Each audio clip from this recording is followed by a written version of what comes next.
Shalom.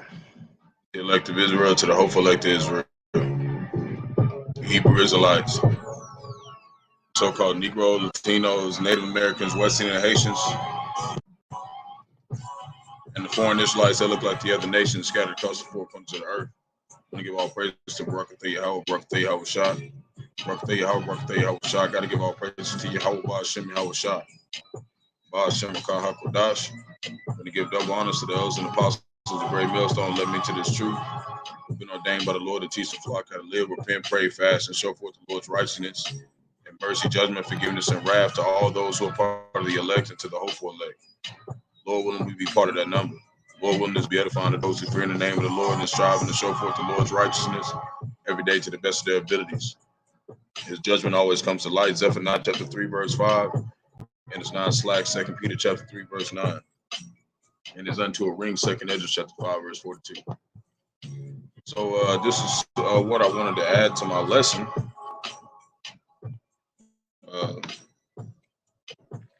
Until my computer died. So I'm just coming here to, just do a little quick lesson on Matthew chapter 5 was what I wanted to do. Matthew chapter 5, verse 1 through 20. So we're going to read through this a little bit. Lord willing, this is edifying to the flock. So this is Yahawashi speaking in the third verse, but we'll start at 1. It says, and seeing the multitudes, he went up into the mountain. When he was set, his disciples came unto him.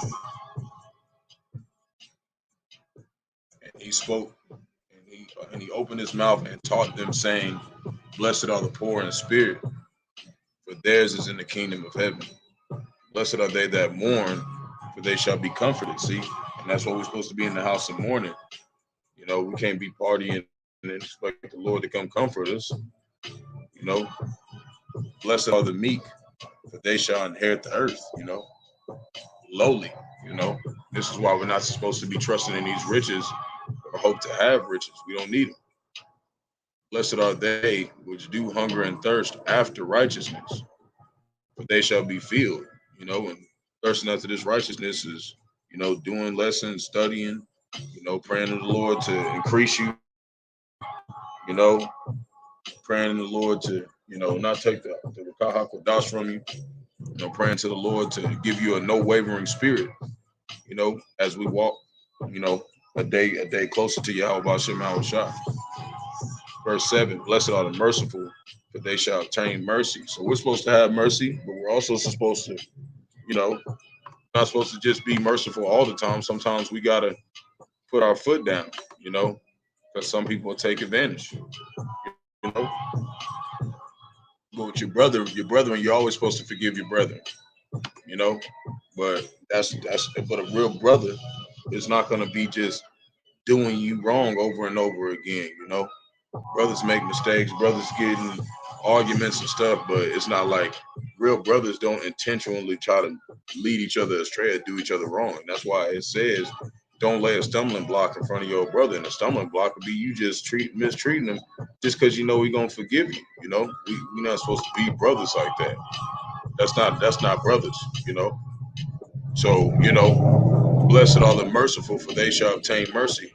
Blessed are the pure in heart, which is their mind, for they shall see power, which is Yahawah, And how we pure in the heart and the mind is by taking heed and being in correct order, and serving Yahawashi outside the best of our abilities and looking out for the blessed the brotherhood. Blessed are the peacemakers. See, we're here to fight for peace, for they shall be called the children of power. Blessed are they which are persecuted for righteousness' sake. Theirs is the kingdom of heaven, and we all get persecuted.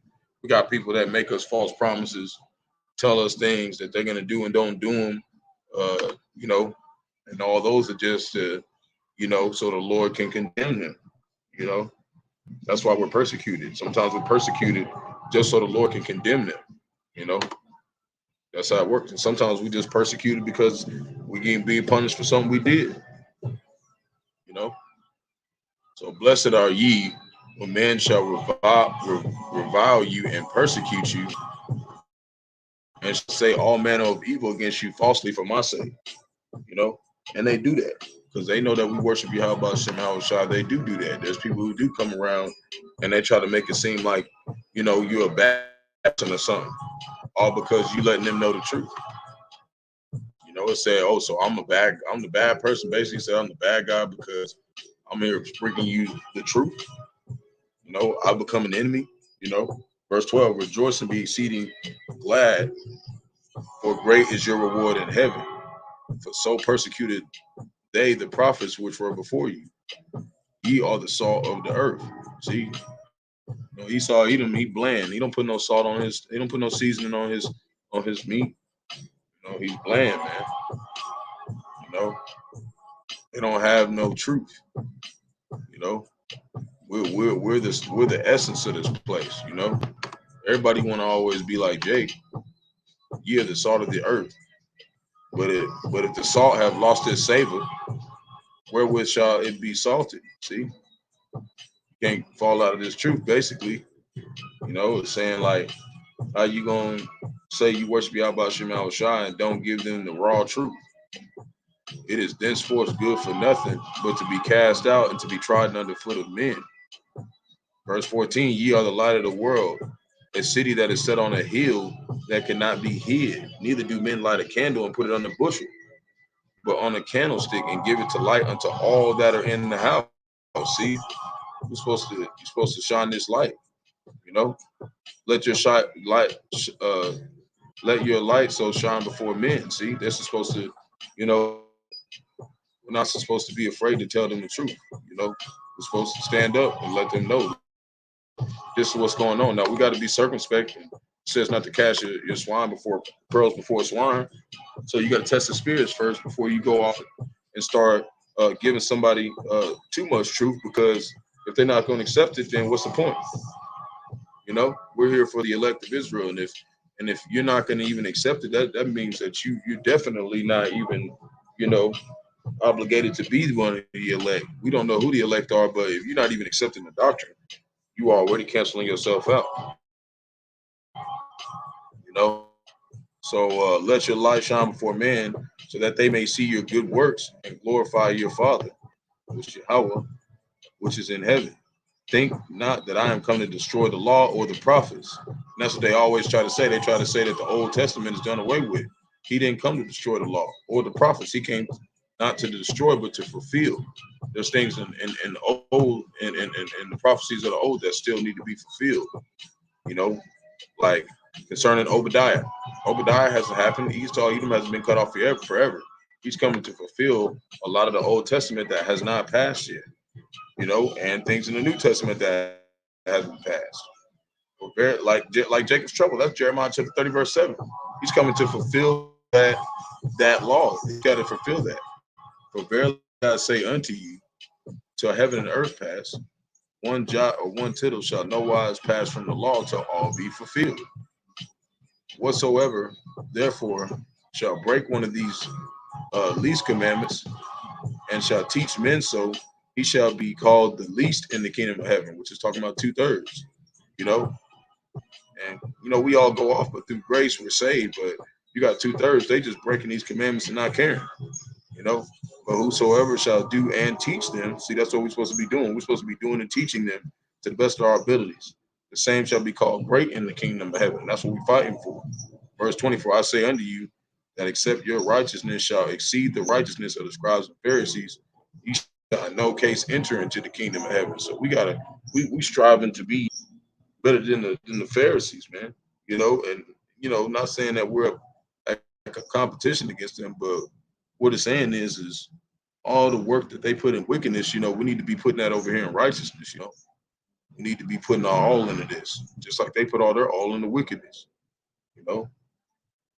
They not righteous at all. And if you know you're not surpassing their righteousness, then no, you know, you're not fit for this work, you know. So we got to do better than them.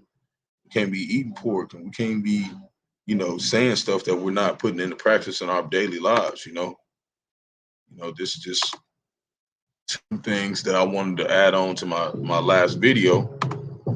and while I was over here charging my stuff. So, you know, I didn't want to make it too long.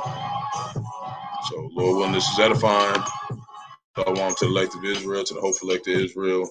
Wild Baba Ball, the water for tuning in. While I come across just, you know, a couple little passages, you know, just to end off the night. And Lord willing, we'll be able to exalt the name of Bahasham Yahawashi tomorrow. If we make it there, you know, we hope to make it there tomorrow and get to dwell with Bahasham Yahawashi. So Shalom, Wild Baba Ball.